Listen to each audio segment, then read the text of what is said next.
नमस्कार दोस्तों, मैं राजीव गायवाला। शाम को लगभग 5 बजने को जा रहा है। अभी 4:58 हो चुका है। आज मैं विशेष टॉपिक पे वीडियो बनाने जा रहा हूँ। गाय सबको देख लीजिए अच्छे से और वीडियो को पूरा देखिए, स्किप नहीं कीजिए और अच्छे से देखिए वीडियो को। फिर आपको मालूम पड़ेगा किस तरह से डेयरी फार्म में कमाया जाता है और डेयरी फार्म में उन्नति के लिए क्या क्या है।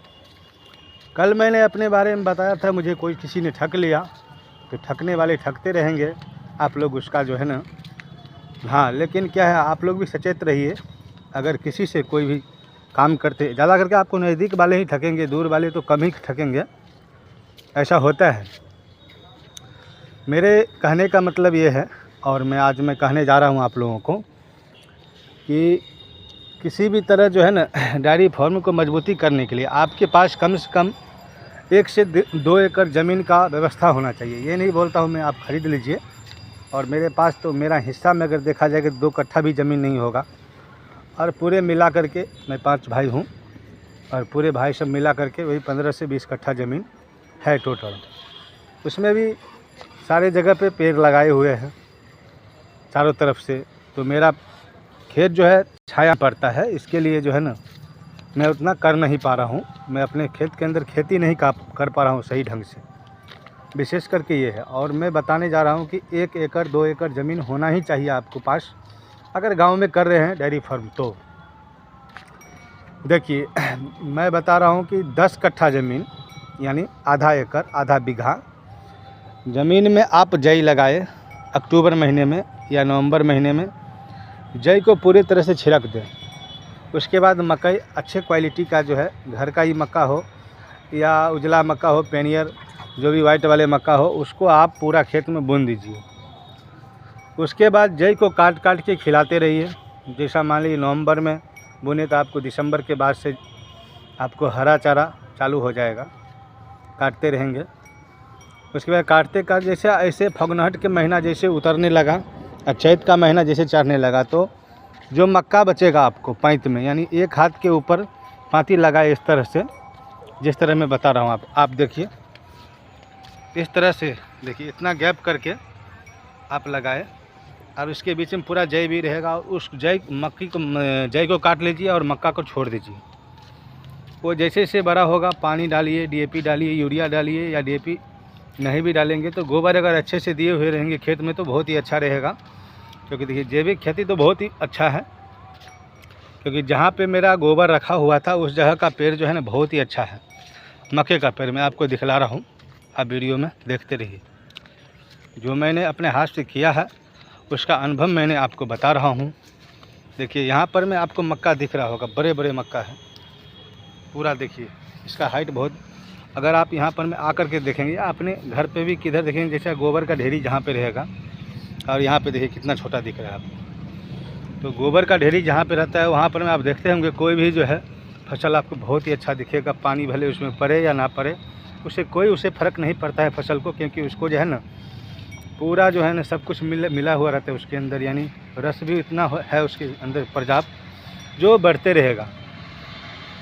तो आधा एकड़, विशेष करके ज़्यादा इधर उधर की बातें नहीं करके मैं बता रहा हूँ कि आधा एकड़ ज़मीन में आप जई लगाए। जैसा 2 गाय या 3 गाय रखे हैं, और जई को काटते रहे, 1 बार काटे, 2 बार काटे, 3 बार काटे, जितना बार आपको होते रहेगा जई काटते रहिए, पानी डालते रहिए। जई काट लिए, पानी डाल दिए, फिर यूरिया मार दिए।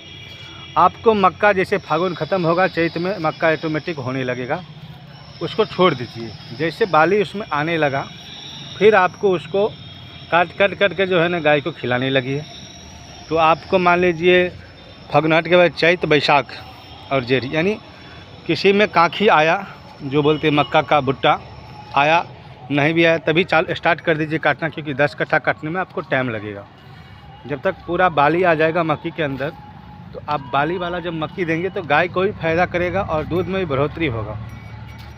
ज़्यादा करके दूध निकालने की समय जो होता है गाय भैंस को, वो समय होता है मान लीजिए फगुनहट के बाद चैत, बैसाख, जेठ, आषाढ़, ये 4 महीना आपको लगभग, थोड़ा सा सावन में भी होगा, मगर क्या है, सावन के बाद सावन और भादो मास बोलते हैं हम लोग हिंदी में, सावन या भादो, ये 2 मास जो होता है हमारे लिए, वो थोड़ा गड़बड़ होता है डेयरी फार्म के लिए, क्योंकि मैंने भी देखा है ऐसा। उस समय आप कितना भी हरा चारा देंगे, कुछ भी देंगे, दूध में भी कमी आता है और गाय को भी थोड़ा परेशानी हो जाता है। उस समय बहुत सारा बीमारी लगता है गाय में और भैंस में। उसके लिए 2 महीना आप सचेत रहे, बहुत ही अच्छे से जो है ना आप गाय को ट्रीटमेंट करते रहे और देखते रहें, अच्छे से देखें। उस वक्त जो है ना आप दूध अगर निकाले तो गाय का थन बिल्कुल अच्छी तरह से साफ़ करते रहे। अगर अच्छे तरह से नहीं साफ़ करेंगे थनेला होने की चांस उसी वक्त बहुत सारा रहता है। और हो सकता है तो अपने फार्म के अंदर जो है ना चूने का छिड़काव करें। ज़्यादा आपको चूना में खर्चा नहीं बैठेगा।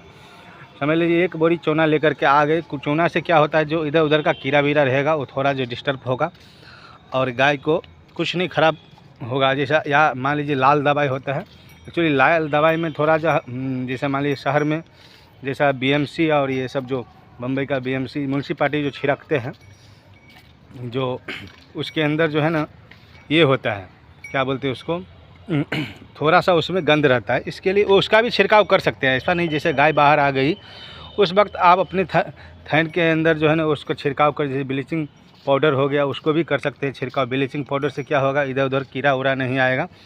और उस समय थोड़ा मक्खी और ये सब बहुत परेशान कर, एक्चुअली मक्खी अभी भी है, इस वक्त भी बहुत सारा मक्खी जो है ना गाय को लगता है। दूध निकालने में बहुत ही परेशानी होता है, क्योंकि जब मक्खी लगता है, क्योंकि चैतावर महीना आया है, जो मक्खी बैठा हुआ था ठंड भर वो उछल के जो है ना गाय को काटते रहती है। इस तरह से देखिए अभी गाय भोजन कर रही है और बहुत सारा मक्खी देखिए बैठी हुई, आप अच्छे से देख सकते हैं। क्योंकि कभी क्या होता है, दाना मुंह में लगा हुआ है, गाय इधर उधर मुंह करी, उस वक्त जो है ना इसके शरीर के ऊपर लग जाता है। तो इसी महीना जो है ना दूध निकालने की बहुत ही अच्छा जो है ना गुंजाइश आपके लिए है, बहुत ही अच्छा है।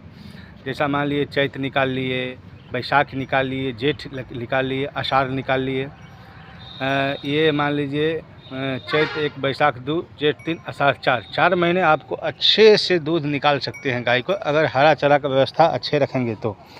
अगर 3 गाय भी है आपके पास, 4 गाय भी है, तो आप अच्छे से जो है ना 20 से 25 हज़ार 30 हज़ार रुपये इनकम कर सकते हैं भोजन देने के बावजूद। भोजन आप क्या करेंगे, जब हरा चारा अगर आप पर्याप्त दे सकते हैं तो भोजन मान लीजिए 2 किलो, एक टाइम का 2 किलो भी, मान लीजिए सिर्फ चोकर भी आप डाल सकते हैं। ऐसा ज़रूरी नहीं है कि साहब बहुत सारा दाना भी होना चाहिए, सिर्फ चोकर क्या है, दवाई के जैसा हमारे यहाँ पर में जो बिहार में है या अदर जगह किधर भी, क्योंकि चोकर जो है ना आप छिड़काव करिए उसके ऊपर, हरा चारा के ऊपर छिड़काव करके खिला सकते हैं। थोड़ा सा उसमें भूसा में डाल दीजिए, या मान लीजिए थोड़ा सा कुछ भी पुआल का कुट्टी है, तो वो गाय के लिए विशेष करके मैं बता रहा हूँ। भैंस के लिए तो बहुत ही अच्छा है, मतलब बरसात में भी थोड़ा प्रॉब्लम होता है। एक्चुअली भैंस को भी, ऐसा नहीं है गाय को ही प्रॉब्लम होता है, भैंस को भी होते रहता है। आप समझेंगे गाय को ही प्रॉब्लम होता है, ऐसा नहीं है। भैंस को तो ऐसा प्रॉब्लम होता है, कभी कभी दूध भी नहीं निकालने देती है, बहुत ही बदमाशी करती है। इसके लिए विशेष टॉपिक जो है ना आज मेरा वही था कि आप हरा चारा का अगर जुगाड़ कर लेते हैं तो आपको जो है ना बहुत ही इनकम होगा और अच्छे से इनकम होगा। मान लीजिए अगर आप 4 गाय या 10 गाय रखते हैं तो ये 4 महीने के अंदर में आपको पूरा मौका रहेगा कि आप जो है ना लगभग जो है ना लाख रुपए महीने का भी कमा सकते हैं। अगर 10 गाय आपके पास है तो लाख रुपए महीने का इनकम कर सकते हैं। क्योंकि मैंने देखा है और मैंने महसूस किया हो कि जिस समय मेरे पास हरा चारा था उस समय पूरा जो है ना मेरे को जो है ना समझ लीजिए ज़्यादा दिन तो था नहीं, 20-25 दिन था। उस समय जो है ना दाना भी मैं कम डालता था, सिर्फ हरे चारे से गुजारा होता था, वही 2 किलो 1.5 किलो डालता था। तो लागत कम करके बचत किस तरह किया जाता है इसका अनुभव मैं बता रहा हूँ आपको। आप लोग जो है ना वीडियो को अच्छे से देखिए और ज़्यादा से ज़्यादा शेयर भी करिए। इस तरह की जानकारी जो है ना बहुत ही अच्छी जानकारी है आप लोगों के लिए। इसके लिए मैं बता रहा हूँ, ख़ास करके जो सब जो किसान हैं उनके लिए, ख़ास करके जो देखते हैं वीडियो और कभी कभी गलती से भी देख लेते हैं, उनके लिए बहुत ही अच्छा है। और वीडियो जितना फैलेगा उतना आपको जानकारी मिलेगा और उस वक्त आप इनकम कर सकते हैं। क्योंकि ये मौसम जो है ना गर्मी, जैसा ठंड से निकला हुआ गर्मी होता है उस समय आपको 2 महीने आपको गाय बिल्कुल बीमार नहीं पड़ेगी। जैसे मान लीजिए फगुनहट हो गया और चैत हो गया। कभी कोई वायरस गलती से आ जाता है, उसका तो मान लीजिए कोई कुछ है नहीं।